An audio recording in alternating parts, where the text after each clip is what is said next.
వరంగల్ తూర్పు నియోజకవర్గంలో కొండా వర్గీయుల మధ్య అంతర్గత పోరును చక్కదిద్దేందుకు కొండా మురళి నడుం బిగించారు. తూర్పు నియోజకవర్గంలో మాజీ ఎమ్మెల్సీ కొండా మురళి వర్గీయుల మధ్య ఎన్నికల తర్వాత మనస్పర్ధలు నెలకొన్నాయి. ముందు నుంచి పార్టీకి కష్టపడ్డామని నల్గొండ రమేష్ వర్గం అంటుంటే తామే మొత్తం అని నవీన్ రాజు అంటోంది. ఈ నేపథ్యంలో రామ్నగర్లోని తన ఇంటికి పిలిపించుకొని చక్కదిద్దే ప్రయత్నం చేశారు. ఈ కార్యక్రమంలో కాంగ్రెస్ నగర మహిళా అధ్యక్షురాలు నారగోని స్వప్న మురళీగౌడ్, నగర మహిళా కాంగ్రెస్ ఉపాధ్యక్షురాలు విలాసాగరం సంధ్య, కాంగ్రెస్ నాయకులు, మహిళలు పెద్ద ఎత్తున పాల్గొన్నారు.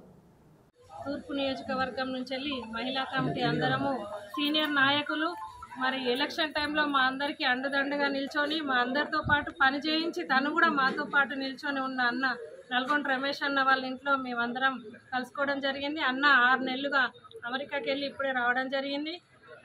సార్ కొండమురళి సార్ను కలవడం కోసం అన్న పోతా ఉంటే, అన్న మరి కష్టకాలంలో నీ వెనక మేమున్నాం, మాకు నువ్వున్నావు, నిన్ను చూసుకొనే మేము కాంగ్రెస్ పార్టీలో నిల్చొని ఉన్నాం, నీ ఆధ్వర్యంలో మేము ముందుకు నడుస్తామని చెప్పి మేమే అన్నకు ఫోన్ చేసి ఇక్కడికి రావడం జరిగింది. అన్న ఆధ్వర్యంలో కొండమురళి సార్ ఇంటికి భారీ ర్యాలీగా బయలుదేరడం జరుగుతుంది. అమెరికాకి పోయి 6 నెలల గ్యాప్ రావడం వల్ల ఒకసారి మేము కలుద్దామన్నా అని వాళ్ళందరూ రావడం జరిగింది.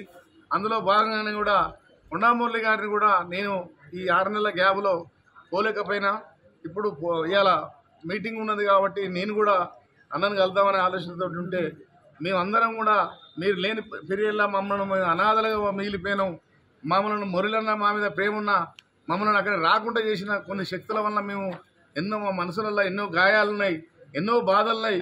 అది మా బాధలు చెప్పేటోళ్ళు ఎవరు? మీరు చెప్తే మేము అందరం బయటకు వచ్చినాం. కాంగ్రెస్ పార్టీ కోసం, మేడం గెలుపు కోసం కష్టపడ్డామని ఆవేదన చెందిన వాళ్ళందరూ కూడా ఇలా వచ్చి అన్న ఇవాళ మీరు మా బాధలను కూడా ప్రతి విషయాన్ని కూడా మీరు మా కొండా దంపతుల దృష్టికి తీసుకురావాలని చెప్పి కోరడం జరిగింది. అందులో భాగంగానే అన్నను కలవడానికి కోసం నేను పోతున్నా, నాతో పాటుగా వాళ్ళు మేము కూడా వస్తామన్నా మీతో అని చెప్పి వాళ్ళు సన్నిద్ధమై చెప్పింది. కాబట్టి మేము అందరం కలిసి కొండా మురళీధరరావును కలవడం కోసం ఈరోజు ఇక్కడ మీటింగ్ చేయడం జరిగింది.